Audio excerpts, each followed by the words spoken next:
suara Partai Nasdem meningkat setelah merekomendasikan Anies untuk maju di 2024. Dalam surveinya itu, Pak Anies Baswedan mengalahkan kandidat Pak Prabowo maupun Ganjar Pranowo. Jadi Pak Anies Baswedan itu mendapat 20% lebih, kemudian di bawahnya ada Prabowo, kemudian bawahnya ada Ganjar Pranowo. Artinya Pak Anies mampu secara elektabilitas mengalahkan Prabowo maupun Ganjar Pranowo. Pada saat yang sama elektabilitas Anies naik terus. Nah di situ konyolnya tuh. Nah Pak Surya Paloh tentu menganggap, wah sebelum jadi sprindik mending gua pasang badan dulu tuh. Kira-kira begitu kalau gaya orang Medan berpikir tuh. Jadi itu yang kemudian membuat spekulasi bahwa tentu Pak Surya Paloh udah menghitung konsekuensinya. Pasti akan dijewer oleh Pak Jokowi. Tapi ya Surya Paloh orang yang udah berkali-kali dijewer tapi lolos terus kan. Jadi kita melihat nanti bagian yang paling unik dari politik Indonesia, yaitu capres itu dipaksakan bukan karena besok udah mau pemilu, tapi karena ditunggu oleh sprindik. Bagian-bagian itu. Publik nilai Anies menguntungkan Nasdem. Ini menunjukkan bahwa sangat luar biasa sekali ya ketika Nasdem mendeklarasikan Anies Baswedan pada minggu lalu.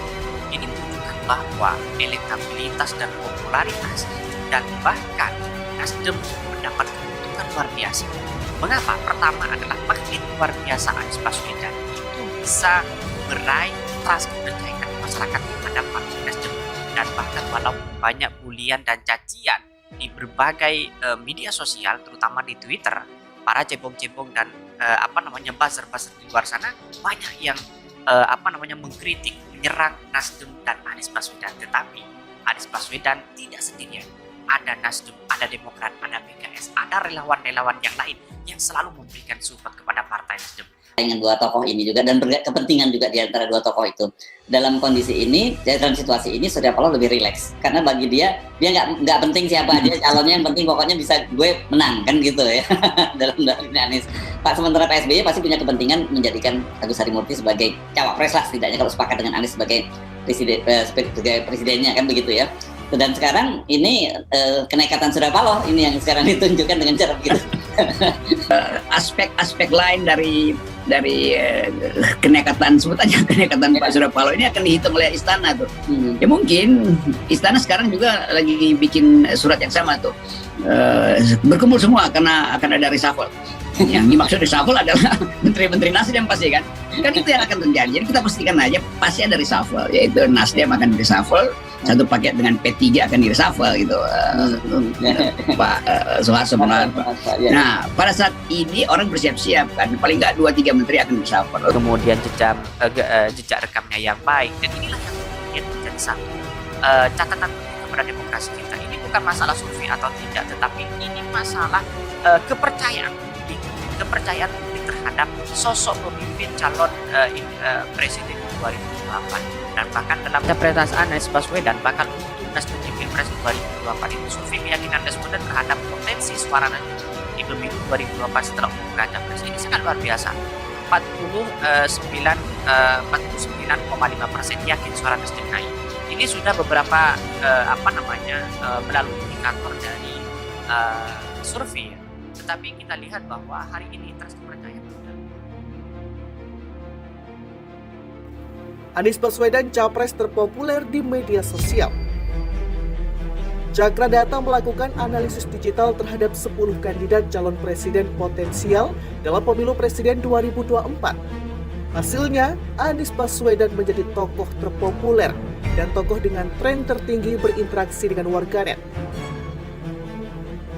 Anies Baswedan menjadi kandidat terpopuler dalam percakapan warganet di kanal media sosial dan media online. Demikian hasil riset Chandra Data periode Oktober hingga Desember 2022. Data menunjukkan Anies Baswedan memperoleh 579.652 percakapan di media sosial dan media online. Berikutnya ditempati Gubernur Jawa Tengah Ganjar Pranowo dengan total percakapan 359.273. Posisi ketiga ada Prabowo Subianto dengan total percakapan 259.087. Erick Thohir 257.153 percakapan dan AHY 219.555 percakapan. Sedangkan Ridwan Kamil berada pada posisi ke-6 dengan total percakapan 147.149. Posisi ke-7 ada Puan Maharani dengan total percakapan 112.312. Selanjutnya Ketum PKB Muhaimin Iskandar 43.647 percakapan, Ketum Golkar Erlangga Hartanto 32.036. Dan posisi terakhir Sandiaga Uno 24.937.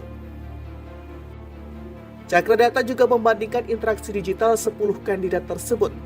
Hasilnya Anies Baswedan juga mendapatkan tren tertinggi dengan total interaksi 4.636.074. Sementara di posisi kedua ada Ganjar Pranowo dengan total interaksi 1.670.823 dan posisi ketiga ada Prabowo Subianto 805.084. Penelitian yang dilakukan Cakradata didapat dari percakapan publik melalui kanal Twitter, Instagram, YouTube, Facebook, news, dan blog di Indonesia.